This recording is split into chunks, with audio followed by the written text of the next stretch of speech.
Bismillahirrahmanirrahim. Assalamualaikum warahmatullahi wabarakatuh.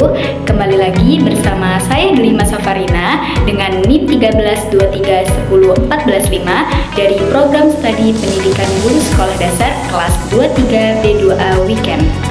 Baik, di video kali ini saya akan mempresentasikan modul ajar yang dimana di sini saya berfokus pada mata pelajaran IPA yaitu keseimbangan ekosistem kelas 6 SD di semester 2. Nah, alokasi waktu yang saya gunakan yaitu 5 kali 35 menit secara tatap muka. Berikut terdapat capaian pembelajaran yang dimana peserta didik menyelidiki bagaimana hubungan saling ketergantungan antar komponen biotik abiotik dapat mempengaruhi kestabilan suatu ekosistem di lingkungan sekitarnya. Nah, selanjutnya ada tujuan pembelajaran. Nah, tujuan pembelajarannya ini yaitu siswa menganalisis penyebab perubahan suatu kondisi alam. Nah, terus ada profil pelajar Pancasila. Di sini saya mengambil profil pelajar Pancasila yaitu bernalar kritis dan kreatif. Selanjutnya ada indikator tujuan pembelajaran. Jadi setelah belajar tentang materi ini, pertama peserta didik ini dapat mengetahui bagaimana hubungan saling ketergantungan antar komponen biotik dan abiotik dapat mempengaruhi kestabilan suatu ekosistem. Dan yang kedua, peserta didik mampu mengidentifikasi permasalahan yang menyebabkan terjadinya ketidakseimbangan ekosistem di sekitarnya melalui pengamatan. Yang ketiga, peserta didik mampu bertanya dan memprediksi akibat ketidakseimbangan ekosistem. Dan yang terakhir, peserta didik dapat menghubungkan antara fakta dan informasi digital dan non-digital, kemudian membandingkan dan menganalisanya. Oke, berikut ada persyaratan yang dimana peserta didik sudah belajar memahami pengertian, penyusun, dan komponen ekosistem.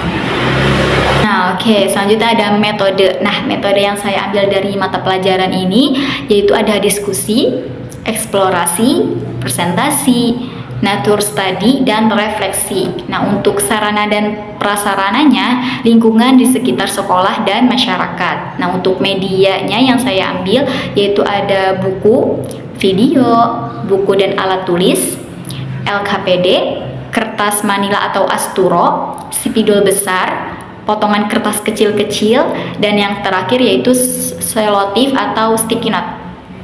Oke, baik, selanjutnya yaitu ada langkah-langkah pembelajaran ya, yang dimana langkah-langkah pembelajaran ini adalah susunan atau proses guru dalam mengajar. Pertama yaitu ada pertemuan pertama yang didahului dengan kegiatan pendahuluan. Yang pertama ada pengondisian peserta didik. Jadi peserta didik ini menyiapkan diri dengan berdoa dan memberi salam kepada guru.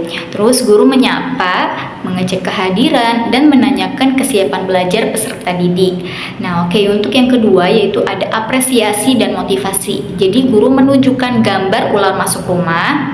Guru bertanya pertanyaan pemantik, apakah mereka pernah melihat ular masuk ke dalam rumah? Itu secara stimulasinya. Dan untuk selanjutnya guru menanyakan penyebab ular masuk ke dalam rumah.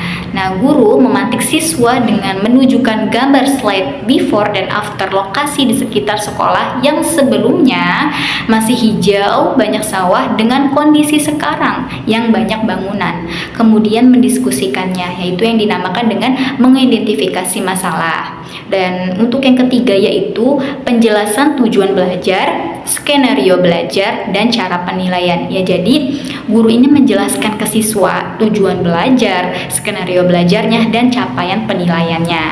Untuk yang keempat yaitu ada pengelolaan peserta didik. Jadi guru ini membagi peserta didik menjadi beberapa kelompok, 4 kelompok masing-masing yang berisi dengan 6 siswa. Selanjutnya itu ada kegiatan inti yang dimana pertama guru ini merekal peserta didik mendiskusikan hal penting tentang ekosistem setelah anak-anak melakukan studi literatur dari rumah. Terus yang kedua, guru ini mengajak siswa ke lokasi di luar kelas. Terus yang ketiga, guru mengajak siswa untuk berkumpul menurut kelompoknya. Yang ketiga, guru memberikan panduan belajar kepada masing-masing kelompok dan memberikan LKPD. Nah, siswa nih diminta menuliskan komponen ekosistem di sekitar sekolah. Terus yang kelima, guru memberikan penjelasan cara kerja kelompok dan ada 3 cara siswa mencari data. Nah, yang ini disebut pengumpulan data.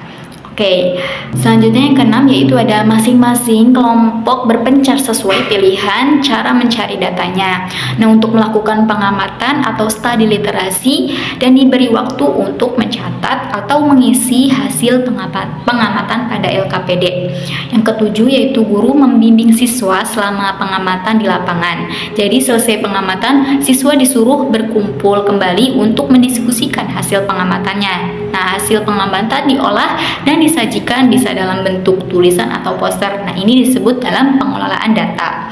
Yang kedelapan, guru memandu diskusi dan siswa diberi kesempatan mempresentasikan hasil diskusinya masing-masing kelompok dan kelompok lain diberi waktu untuk menanggapi. Bentuk presentasi sesuai kreativitas siswa, bisa poster, infografis, tulisan mind mapping, dan gambar. Oke, untuk bagian selanjutnya yaitu ada penutup. Ya, yang dimana pertama guru ini menanyakan kepada peserta didik apa yang kita pelajari hari ini, bagian mana dari pelajaran kita hari ini yang kalian sukai, terus apa yang akan kalian lakukan setelah ini. Nah, itu pertanyaan-pertanyaannya. Dan yang kedua, guru dan peserta didik menyimpulkan penyebab ketidakseimbangan ekosistem. Nah, yang ketiga, peserta didik mencatat hal penting. Keempat, peserta didik mengerjakan post-test atau soal bisa sama dengan soal pre-test ya.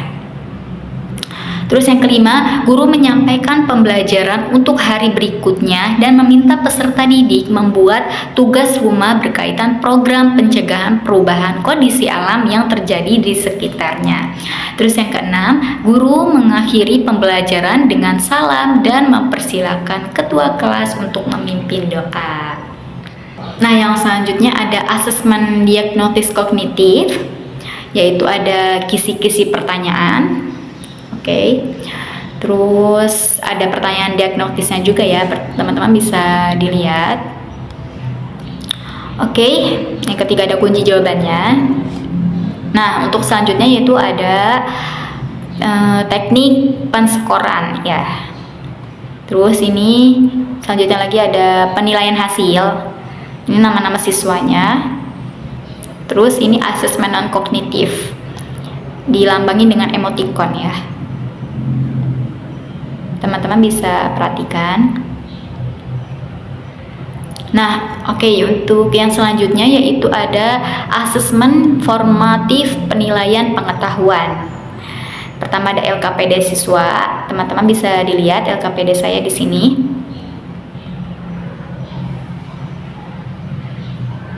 Nah, oke, untuk selanjutnya ada asesmen formatif penilaian sikap. Terus ada asesmen penilaian formatif hasil presentasi. Nah, yang selanjutnya ada LKPD penilaian teman sebaya. Oke. Nah, ini untuk materinya.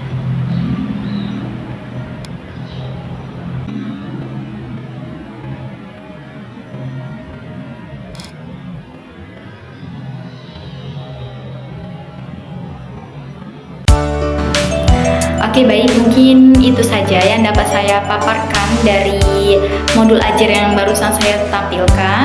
Kurang dan lebihnya mohon dimaafkan. Wassalamualaikum warahmatullahi wabarakatuh.